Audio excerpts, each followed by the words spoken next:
Welcome to Reddit Aliens. Serious. What strange cult is still active today?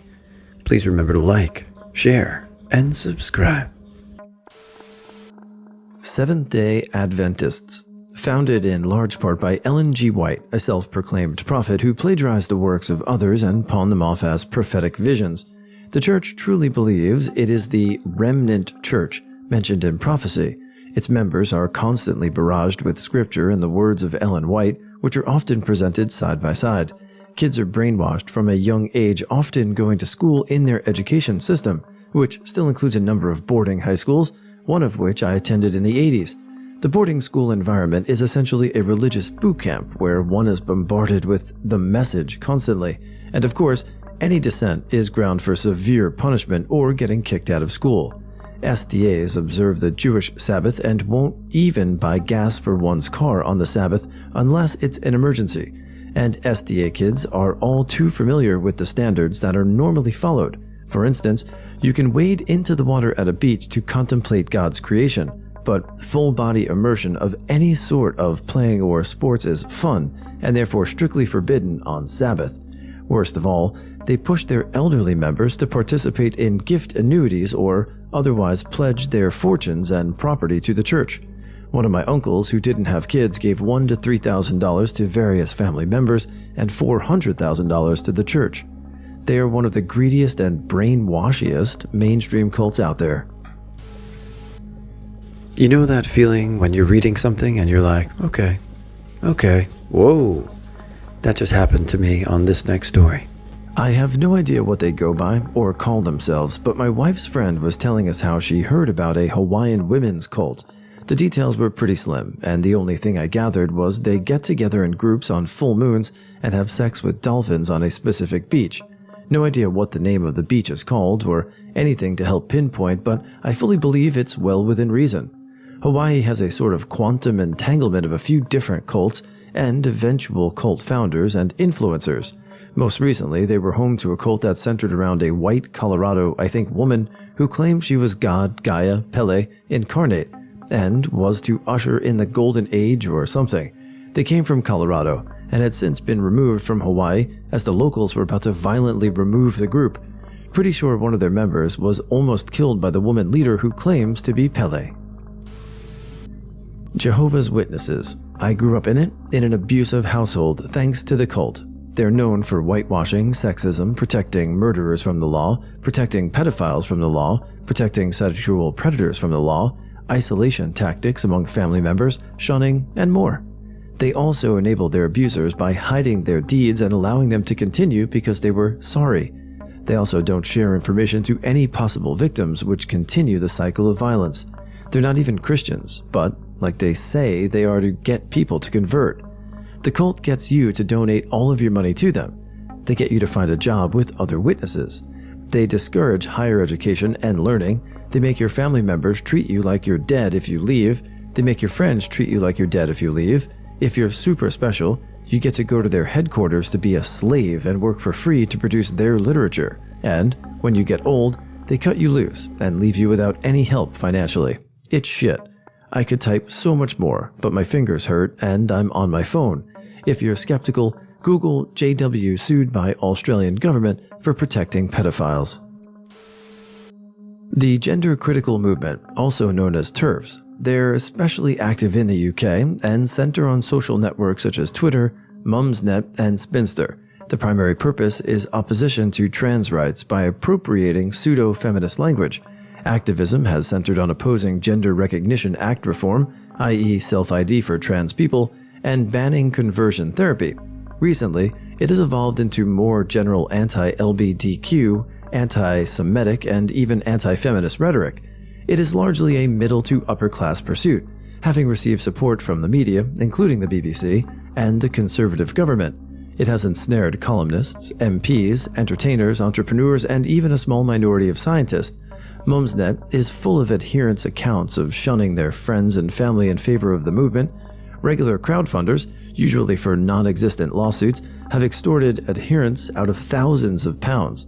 Whilst it fits the BITE model well, it lacks a well-defined leader and organizational structure. Certain figures, e.g. J.K. Rowling, Kathleen Stock, etc., are however revered to an almost saint-like degree. An alternative to the cult description would be describing it as fandom. Every adherent has their own favorite heroes, villains, story arcs, and fan theories. They even have fan conventions and flash mobs. The River at Tampa Bay, led by Rodney Howard Brown. They've got everything: spiritual abuse, sexual abuse, financial abuse, sleep deprivation, the Holy Ghost bartender, corporal punishment of 4-month-olds. I could go on and on. He was the first pastor arrested in the U.S. for defying the COVID lockdown. He made national news for bragging that his security staff carried loaded guns and are eager to put down anyone who attempts a church shooting. Women in the Bible school have to wear dresses, heels, makeup, and have their hair done appropriately. I was sanctioned once because my floor-length skirt had a slit that went to a centimeter above the back of my knee, which allowed me to walk. No one of the opposite sex is allowed in each other's cars, houses, or even the 2-story elevator without permission of the pastoral staff. They monitor your finances to make sure you are tithing at least 10% of your gross income to the church, and then give abundantly to the Lord on top of that. They intervened in a dispute between me and some friends who conned me out of rent and sided with the friends because I was too combative and my heart wasn't right, which meant I owed thousands of dollars for a place I slept on the floor of for 2 weeks, even though I had all the receipts. That same pastor also cornered me repeatedly and grilled me about my sexual history and how far I had gone with my current boyfriend. When I admitted we had kissed on the cheek, I was disciplined, and he subsequently left his staff job. They can take in hundreds of thousands of dollars in a single meeting, monitored by the armed guards. The pastor lives in a mansion with 6 to 8 staff members who are all undocumented Bible students from other countries. They're put in a position where they work obscene hours under the pressure that they will be sent back if they do not adequately do the family's bidding. The staff is paid very little, and even the pastor relies on the food pantry that the church supposedly provides to the community, once they prove that they've attended enough 4 to 6 hour services. But Rodney's home kitchen gets first crack at the food that has been donated. Once, the staff was called in and told we are bad Christians for accepting a paycheck and not relying on God, that we should sign our checks over to the pastor and sell Mon Vie under Rodney, an MLM, so that he benefits from our labor in twice as many ways. So I feel like I might get shit on for this, but Falun Gong, that thing the CCP really hates and prosecutes. So in the West, a lot of outlets tend to refer to them as a spiritual movement in reporting, which I feel is pretty irresponsible journalism. Their founder is a guy named Li Hongji, who lives in a compound in New York, along with some of his more devoted followers. And if I had to sum it up with a TLDR, maybe think of it as a Chinese Scientology. Dude has some really esoteric beliefs, among which are that he is extremely anti-gay and anti-race mixing, and refers to himself as an alien or some such, here to enlighten the world through spiritual healing. Naturally, he doesn't believe in Western medicine and prefers meditation and that sort of spiritual stuff. FG is currently engaged in a propaganda war with the CCP, each side trying to discredit the other. I don't know if this has since changed, but at one point he was against the CCP for the explicit reason that he believes different races should stick to their own belief system, and CCP was anti-China because they claim to be communist, and communism is an ideology that originated in the West. Therefore, according to him, the CCP cannot be a legitimate leader of China. Of course, none of this changes the fact that Falun Gong practitioners are indeed persecuted in China, just saying they aren't exactly a trustworthy organization. Their propaganda network is actually quite impressive. If you've ever seen those ads for that Chinese dance thing, Shen Yun, that's Falun Gong, as well as they throw in a healthy amount of Falun Gong propaganda into their performances. Have you ever spent a significant amount of time in the company of others who had completely different beliefs as you? Exchange students sometimes have it worse. I was an exchange student from Malaysia and was placed in Missouri in 2006. They were a family of 4, son and daughter, and they lived somewhere around Webster Groves. They looked nice, warm and welcoming, but was all a facade, for they were trying to gain my trust. Coming from a country where your neighbors are practicing a million different religions would kind of desensitize you or make you very aware. I was the latter. The first week was fine, but sometimes I would wake up a little early and find them gathered in the kitchen in a circle around the kitchen table, mumbling and whispering. They'd stop as soon as I entered. It was very disconcerting, but I brushed it off thinking it was an American quirk. During the second and third week, it became worse. The boy wouldn't touch me because I'm born from sin, his words, and the girl was afraid of me because I spoke to the father whilst looking him in the eye. I started prodding her for answers whenever little things like I did, which are normal by the way, like reading before bed, talking directly to the parents, eating a sandwich, would elicit small gasps and hyperventilation. She told me that I have residues of the wicked and that I'm going to hell. She told me about a cleanse and a daily prayer wash. I've seen them singing the same hymns over and over again, reciting the same verses in different tones, and it really freaked me out. I wasn't stupid. I realized I was in a cult when they took me to church. I was made to sit in the front, and the pastor was conducting the service specifically for me.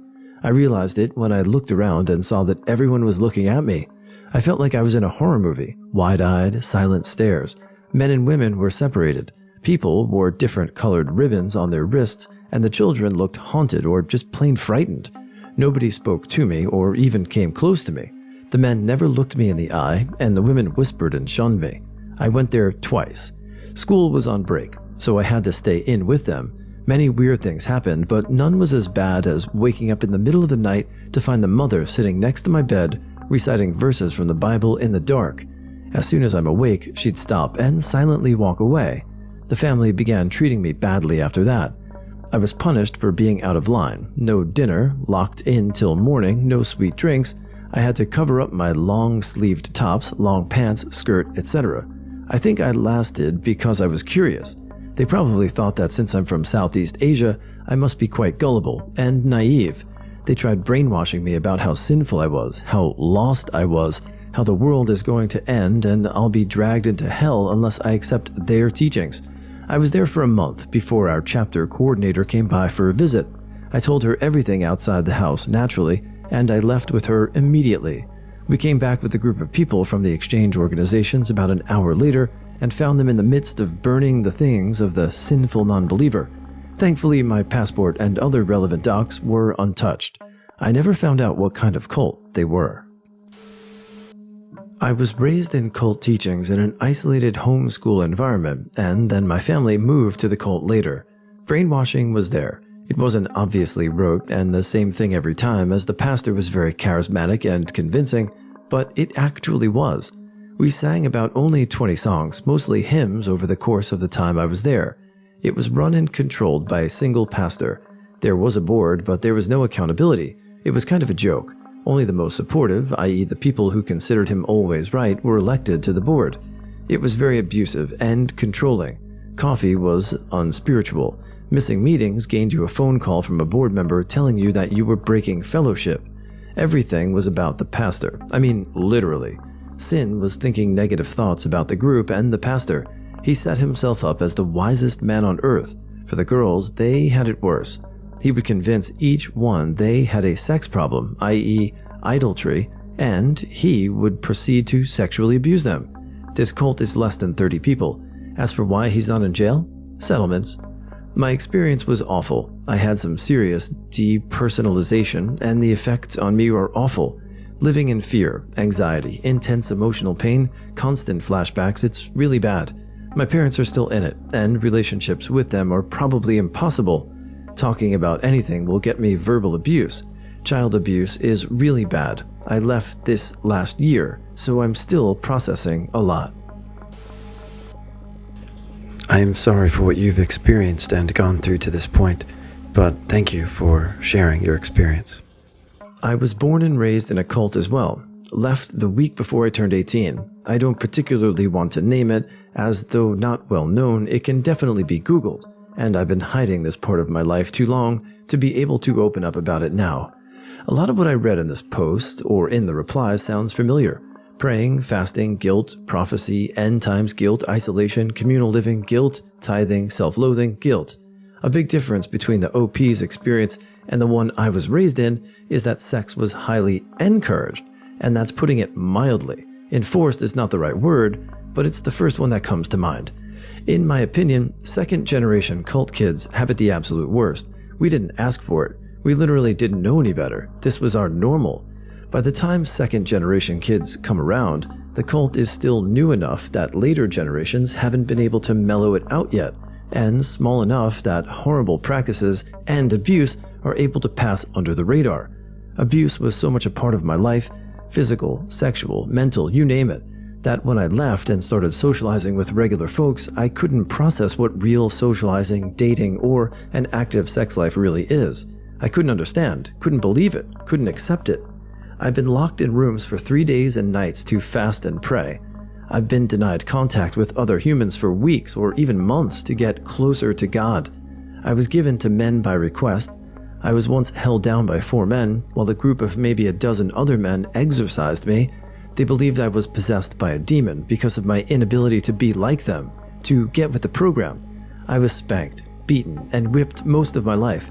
Simply put, I was terrified my entire childhood. I lived every second of my life in fear. Anyway, all this is to say, I absolutely understand you and feel for you, OP, and anyone else who has suffered this.